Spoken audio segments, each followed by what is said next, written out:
Welcome to Let's Get Real, a podcast where we talk about all things Muskegon women's soccer. Today I'm joined by Gabi Wetherill, who is a junior on the team. And we are going to talk about her leadership on and off the field, how she handles having 4 majors, and how playing college soccer has changed her life. You ready? Yeah. All right, let's get into it. All right, so starting off, let's talk about how you got to Muskingum. Describe to me a little bit about your recruiting journey. So I was on a club team. I played club for my entire life. I played high school. I knew that I wanted to go into college. I knew I wanted to play soccer in college. My dad was my high school coach, so he really pushed it for me. My mom really pushed it for me too, but it was mostly dad. So when I came, I'd go to showcases and everything with my club team and just see all the different coaches there. And they'd hand out lists of all the coaches that were going to be there. So I was like, okay, worst case, I get told no. What's the worst thing that could happen? So I ended up emailing places I was interested in, and I didn't really know what I wanted to go into for school or anything. I just knew I wanted to play soccer.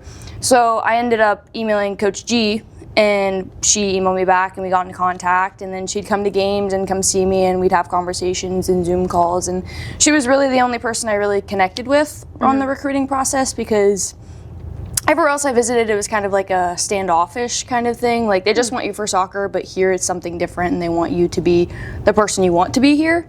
So that kind of drew me in. I'm from a really small town, so I love the small town atmosphere of here. I love how everyone's as close as we are.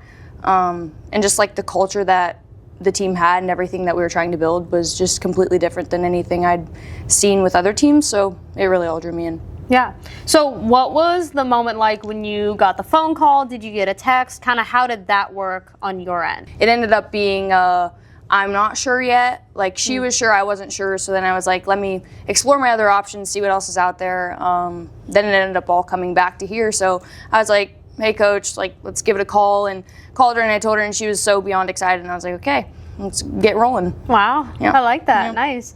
Mine was kind of the opposite. Muskingum was pretty much my top 2, kind of like you said. Right. But I literally got a call from her. She wanted to set up a call after an ID camp. I was at the beach, on vacation with my family. Right. She set up a call. I was in another room. I kind of was like, really? All right, cool. Got me in. Yeah, sure. I was like, you're top 2, and the other coach didn't really offer something like that. So yeah, I'm down. Right. And it kind of happened. It's just crazy, literally at the beach, on vacation. Right, on vacation. Yeah, I opened the door. My mom was like, So? What'd they say? Yeah. So, yeah. All right. So, now let's talk a little bit about your majors and your time here at Muskingum. So, you have 4. I do have 4. Can you list those for me? So, I have 4 and a minor. Okay. So, it's accounting, economics, business management, and sports admin with a minor in marketing. Wow. Yeah. Okay. Yeah, that's a lot. Yeah, I'm a glutton for practice. So, describe why you chose those 4, kind of how they overlap, and you're able to do something like that. Right. So when I came in, I knew I've always wanted to do I'm a math brain person and I'm a sports person. So I was like, is there any way I can combine the two? And my dad was like, look at accounting for a sports team. So I came in and I was like, I'd look better for resumes if I have accounting and sports admin, because I could work both sides of that. Yeah. Both sides of the ball. So when I came in, those were my 2 declared. And then I got going and I was like, wow, these really overlap with business. So my business management kind of just fell into my hands of you're doing all these classes for accounting and you're doing business classes for your sports major. So why not do business as well, and it'll add not that many classes. And then same thing happened with econ, and it just kind of fell into my lap, and everything overlaps because our accounting program here, our professor designed it so when you're done with the program, you should be able to sit for your CPA. So when you sit for your CPA, past rules where you have to have 150 credits, so that would be a master's course. Yeah, pretty much. So she designed it so with all of the courses you have to take for the accounting program, you'll have those 150 credits and be ready to sit for your CPA. Now there's new rules for your CPA where you have to have your master's or your bachelor's, a confirmed degree with experience, but still it still works where you can sit for your CPA once you have that degree. Okay. So the whole plan was, with all of these credits that I have to have for accounting anyways, I'm adding credits anyways for econ, business management, and everything like that. So I should be able to sit for my CPA, and I also, with the overlap between classes, it won't it's not adding that many courses. Yeah, and without having to take like a master's. Right. That's crazy. That's definitely a lot of work, but it is funny here how a lot of things overlap. I mean, that's kind of how I fell into the sport administration side. I was more interested in the sports communication side and like that creative side of sports, but I was told, hey, you could get a double major, you could get a degree in both sides of it. Why not take it for the same amount of time? 3 more classes, right? Yeah, literally 3 more classes is I'm pretty sure what it ended up being. It's not bad at all. Yeah. And like you go places and you say that like our like leadership forum, they made you like introduce yourself and say your majors. And whenever I say 4 majors anywhere, everyone's like, oh my gosh, you've been there for ages. And I'm like, well, I'm only a junior. Like it's only been 3 years. But everyone there was like, our programs at school don't allow us to overlap like that, and they don't allow you to get that amount of degrees. And I was like, well, there's just something about Muskingum that they let you do. Which I know I'm really thankful for. Right. And aren't you literally graduating early too? Yes. Yeah. Okay, cool. Yeah. Cool. Glad we're on the same page. Yeah.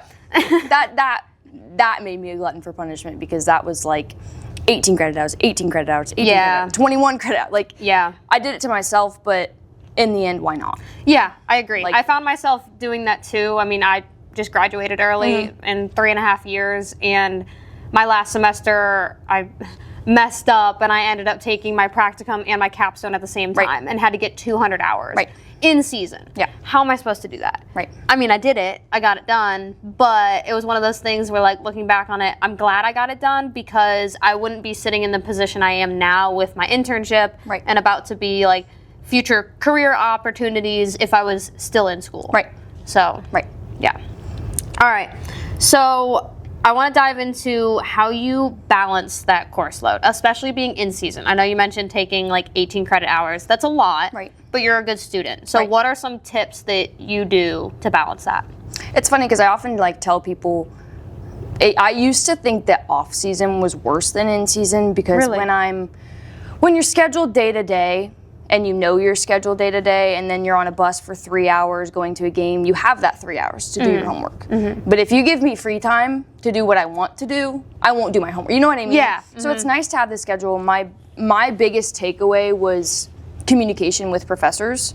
I've never turned anything in late. I don't work that way. So I like to get ahead of things when they're handed out directly. So as soon as I see something's posted or something like is due the next week, I'm starting it a week before, essentially, to try and get it done. Now, if you run into problems, that's why you want to start early. Yeah. So I can talk to my professor and say, "Hi, can't figure this out. Can you help me?" And then I still turn it in on time because I'm talking. So I think that communication with your professors is massive. I also think having a schedule and understanding like what's demanded of you in your courses, because some courses are heavier loads than other courses. You're going to have more coursework to do, more things to do outside of class rather than inside of class. So I think focusing on the courses that you have more to do outside of class rather than the ones that you're doing the work in the class, I think that has really helped me. I became friends with a lot of people in my courses, so that way when I necessarily like fall into traps or can't figure things out, I ask my peers rather than just my professor who's always busy. So I think that's also helped me, is just like understanding what's being asked of you, and that it's not necessarily a task, it's to help you, has also kind of helped. And I feel like being a part of a team that helps too, because so many people have so many different majors. I mean, you have Amanda in a lot of your classes and stuff like that, and she can help you out. So that's super helpful. All right, so let's dive into a little bit more about your leadership style and kind of some things around there, because you've had a lot of experience in that. So how would you describe your leadership style? So when we went to that leadership forum with the NCAA, the biggest takeaway I had was be a light. So that I never had a phrase to put with how I like to act until we went to that. So that's how I would describe it, is just like being the sense of motivation, the sense of positivity that everyone has, while also understanding what's being asked of us as a whole. I think that's really helped me. I think it's important that we keep life fun, and we keep the game fun, and we keep everything we're doing fun. But I also think it's important that we have standards and goals, and we're set in stone of what we know we want to do. So I think I like to mix a sense of competitiveness and energy with that sense of positivity to make sure everyone is still having fun while we're doing what we're doing. Yeah. So going off of the Student Athlete Leadership Forum, with which we attended together, how did you get that opportunity? Because I know our stories are a little bit different. Right. So it was really kind of just like a shot in the dark. I got an email from Coach G that was like, hey, I think this would be really cool for you to attend. And I was like, what can it hurt from signing up? And what is this? And I was like, I have no idea what this is, but all right. So I put my name on the form and I filled out the form and answered the questions that I asked, and that was really it. And then I got an email and it was like, you've been accepted. You're the one of 2 people from your school that are going. I was like, oh. Yeah. Because I thought it was like every team gets people and they submit them, and then it was just us from here. And I was like, oh. So it's not like everyone had the opportunity. Yeah. So it was kind of, that was kind of shocking to see. Like, I didn't know how big it was when we went until I was sitting in the room and they were like, point whatever percentage of people are here right now. I was like, I didn't understand that it was that massive, but I'm extremely thankful that it fell into my hands like that. Yeah, I agree. For me, I mean, I got an email from Carrie, and it was kind of the same thing of like, what is this? Like, all right, if Carrie's sending it to you, you should probably apply. Right. And then I had Coach G like fill out the recommendation thing, and I got it too. And I don't even remember how I found out you got it. Right, I don't either. I don't really remember, but like, I think Coach G said something like, hey, Lauren's going to this too, and I was like, oh, sick. Oh, cool, yeah. But like, it was nice having you there, especially because we were surrounded by 250 student athletes, administrators, and coaches from all across divisions, all over the NCAA, all over the country. Like, it was one of those things, you sit down in that room day one, and you're looking around, and you have somebody from Florida. Right, sitting right next to you. Sitting right next to you, yeah. You have somebody from Georgia, like Texas Tech. Like big schools that you never thought you would talk to these people. Interact with, right? Yeah, but then you also have other people from other D3 schools, and you're like, oh, wow, like, we live the same life. You're just on the opposite side of the country. Right. So, I mean, that was one of those experiences that was incredibly life-changing for me. And I learned a lot about myself. And I know watching you grow, you learned a lot about yourself as well. So, touching on that, how do you think your leadership style has changed? I know you mentioned be a light. Go off of that a little bit more. So we also talked about there, it was also the phrase of carry a torch, like light each other's torches. And so I think the biggest thing that I learned is for myself to be a good leader, for everyone around me to get what they need to out of me, I have to be full. Like, my cup has to be full to fill other people's cups, because if I'm half empty, what I'm giving to everyone else around me is half empty. So now, going off that, what happens if you're having a bad day, if you're half empty?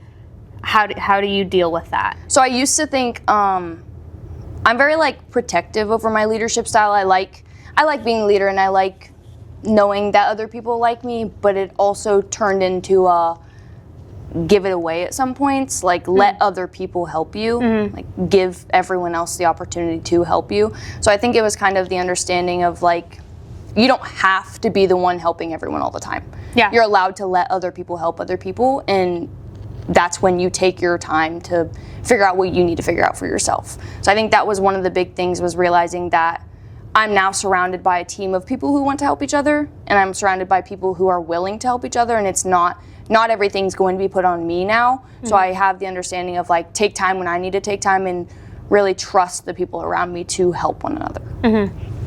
Have you ever thought of being a professional speaker? No, I have not. Because you should be. Like, everyone tells me that, but like when I start talking, it's just like it comes out of my head, and everyone's like, "You talk really well." And you I'm like, do. You speak very well. You have this funny like way about you where you are very well spoken, but you're also incredibly witty. Yeah. Like the things that come out of your mouth, I'm like, how did she think of that? My puns, they're so they're really good. I don't know. They're really how. good. So I mean, just keep doing what you're doing. Right. Is all I'm saying.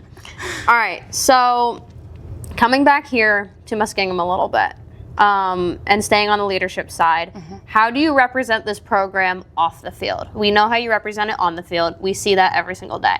How do you represent it off the field? So off the field, I try to be involved in everything that I can on campus. I'm the EAB student worker, essentially, so I like grade papers and put in attendance for the EAB suite, so like all of the business majors, accounting, econ. And sports. Right. Yeah. So I try to get I get really close with my professors and try to make sure that I'm doing the right things in the classroom to represent the programs that I'm in. So that way when people are in those classrooms and see me, they know like their standards and this is what needs to be upheld, and try to just get that in the classroom sense. I'm an OSCPA student ambassador here, so like I give 2 presentations every month about getting your CPA license and like benefits of becoming an accounting major, and then I go to like forums, so like I have a forum tomorrow over a Zoom call about like the pathway to getting your CPA, and it's just kind of like embodying what a CPA is and what you need to do to get your CPA license. So just kind of giving the people around me in accounting like a voice to talk to about a CPA, because it's not necessarily talked For to. somebody that might not understand or might not be interested in accounting, what is a CPA? So a CPA is like, it's your licensure to become a certified public accountant. Okay. So it makes sure like a lot of companies, a lot of larger companies, you have to have your CPA to work there. You can intern there, but they like you to have your CPA while you're working there. So it's just licensure to make sure like you're following the GAP, like the general accepted accounting principles that we have. Yeah. Just to make sure that you're following those and you're following your ethics board and stuff like that. All right, now let's switch over to more of the soccer side of it. For recruits that are listening, how would you describe the culture of this team? That's just a crazy question, because we've had such a turnaround. Like when I came on the team, it was like, we're a team and we're family and that's how it is, but there was no relationship among the team. It was kind of like everyone had their small groups and we knew what we wanted to do, but there was no sense of team in it. It was just we're on a team. Yeah. I think now our biggest goals are setting standards for ourselves. I think that our culture is now being defined by a reset. Yeah. And so I think that when we're in this change, it's kind of like we're in a switch between cultures. Like we had really good culture last year, but obviously every year a team changes. You lose people and you gain people. So I think that our culture now is defining what we want our team to be, defining how we want to get there, and then learning how we're going to adapt that with new people or changing people.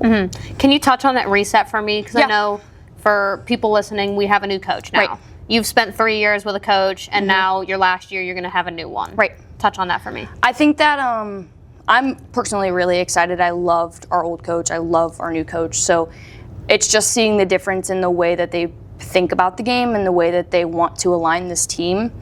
I think that's what I'm really excited for. It's just a completely different, it's a very different transition. Like we're going from someone who was very highly integrating leaders and wanted everyone to have a leadership role in the team, and that's something we're maintaining with this new coach because that's what he wants and that's what we want. And I think it's also insane to like, he has a plan for everything. Yeah, and I really, think that I think our team needs stability so badly, and I think that in this reset period, everyone seeing that we will have stability is going to like majorly impact us. I agree.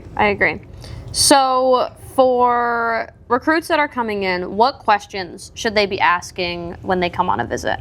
So this is such a hard question, because it's like, I can't tell you specific questions, but it's like ask the questions that you wouldn't ask your mom, you wouldn't ask coach, you wouldn't ask your dad, because that's what we're here for. Especially if you're doing like an overnight or you're spending time with the team where it's just you and us. Right. Ask us what you want to ask us. Because our goal is to make your experience here the best it can be. Like that's what the team wants to do for everyone that's coming here. And I think that when you ask the hard questions and when you ask questions that you wouldn't necessarily, like it's kind of the questions that you say in your head and you're like, maybe I shouldn't ask that.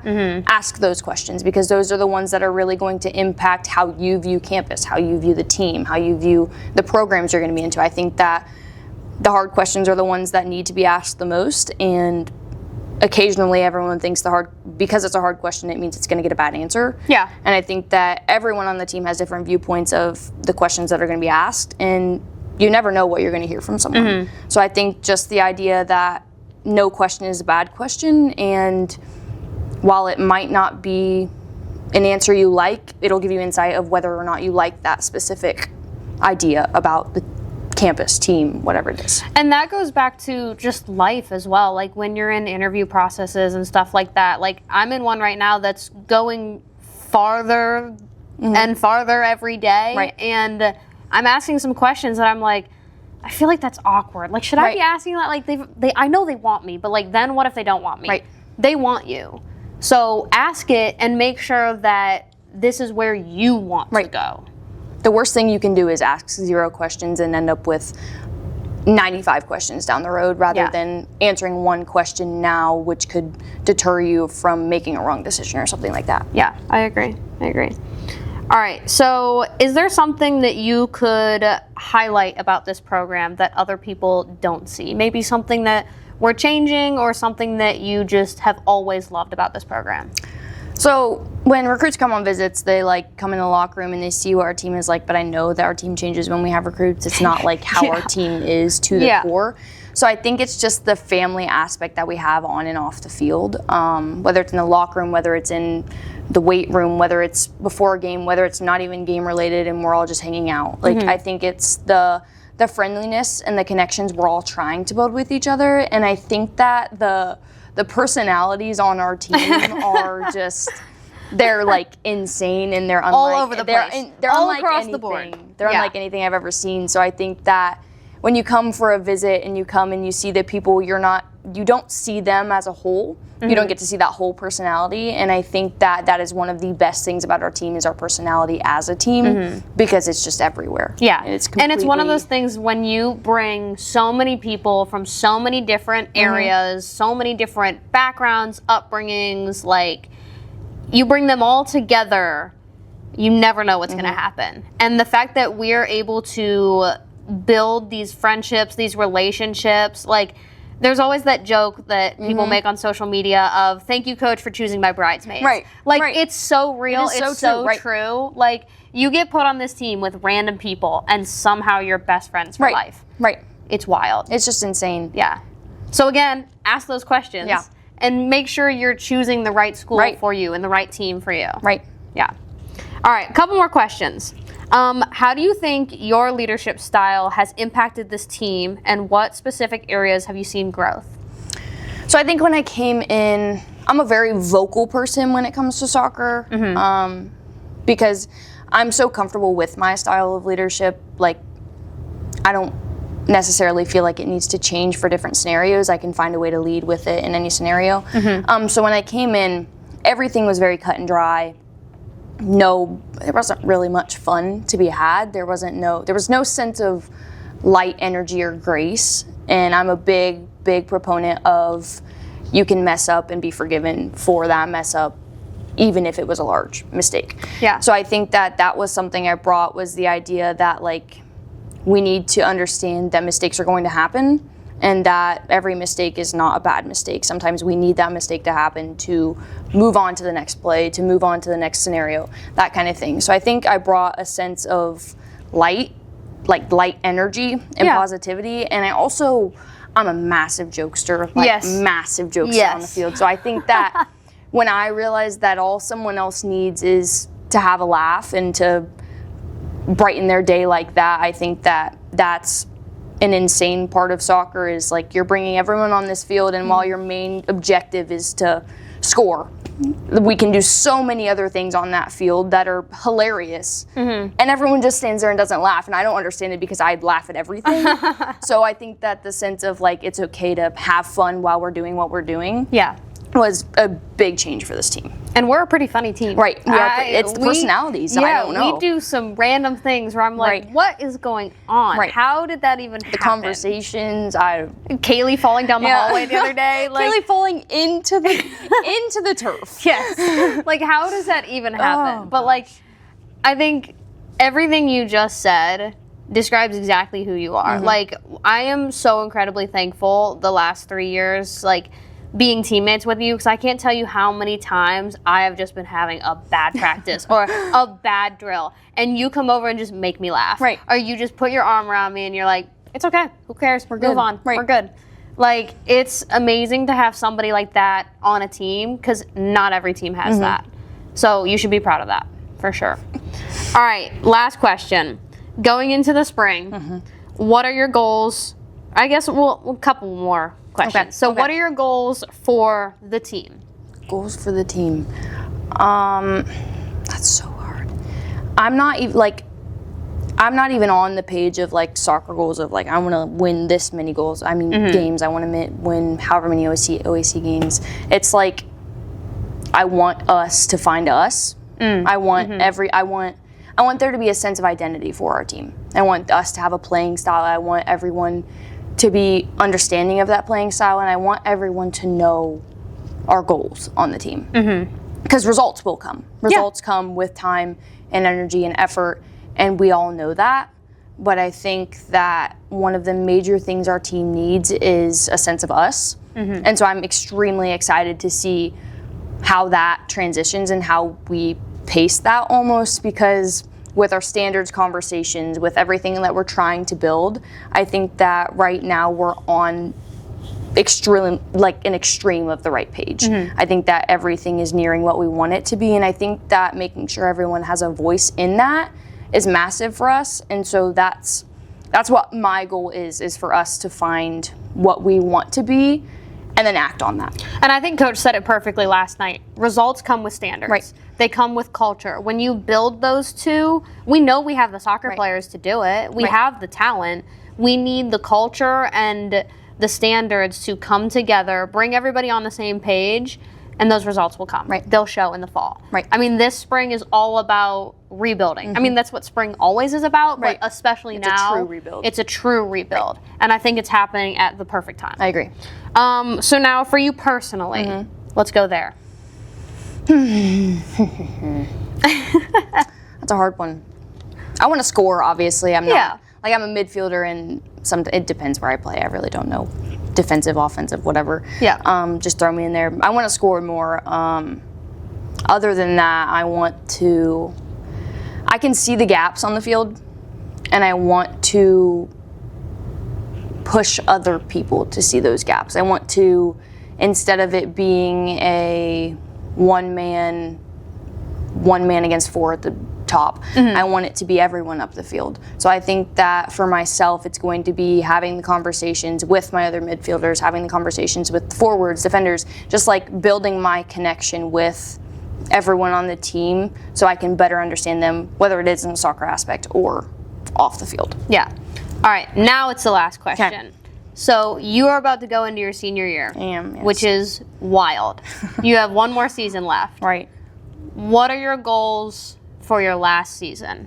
They don't have to be like win an OAC game. Right.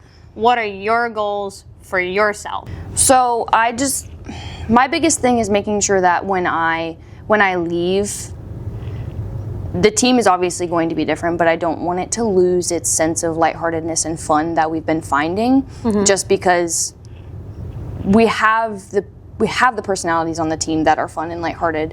It's just who's willing to speak up about that and who's willing to be outgoing with it. And I think that everyone on our team is willing to do that. It's just getting the right people to speak up and be themselves and not be afraid to act how they want to act. So I think it's making sure that everyone feels comfortable with themselves. And I think my biggest role in that is just making sure that like I understand my teammates and making sure that I'm doing what needs to be done for the future of the women's soccer program to still be what we're trying to build it to be. You don't want a copy of you, but you want someone to carry that torch. Right. Going back to lighting the torch, you want to pass it off to someone else. Right. Yeah. Because I think that the biggest thing that a team needs is obviously results will come. Obviously, we're going to lose some games, we'll win some games, we'll have the hard practices and everything. It's just, you only get to play the game for so long. So having someone that ensures that you make it fun when it can be fun still is massive for us. And I think that if you lose the aspect of fun, everything we talk about, standards and goals and everything, will be thrown right out the window, because who wants to do something when it's not fun? I think that if they don't lose the sense of fun, if we make sure that like it is what you want it to be and you're making it what you want it to be, I think that's the one thing I want to try and do. Do you see yourself still playing soccer in adult leagues or something like that? Oh yeah, basketball and soccer. I'll be in the rec leagues. And, me too, because I miss it already. I've been out of it for like 3-4 months now, and I miss it. I just like, you play for so long, and then it's like one day it's gone. Done. Yeah. Now what do I do? I have free time now. I've never had free time. Right? What do I do? Right. Yeah. Not scheduled. All right. Well, thank you, Gabi, for taking the time to talk with me today. I really feel like this was a great episode. I agree. We touched on a lot of things, a lot of leadership stuff. Best of luck with your senior year. Thank you. You guys are going to kill it. I'm so excited to see how this team changes and how we grow. Yeah. So thank you. Bye. Bye, everybody.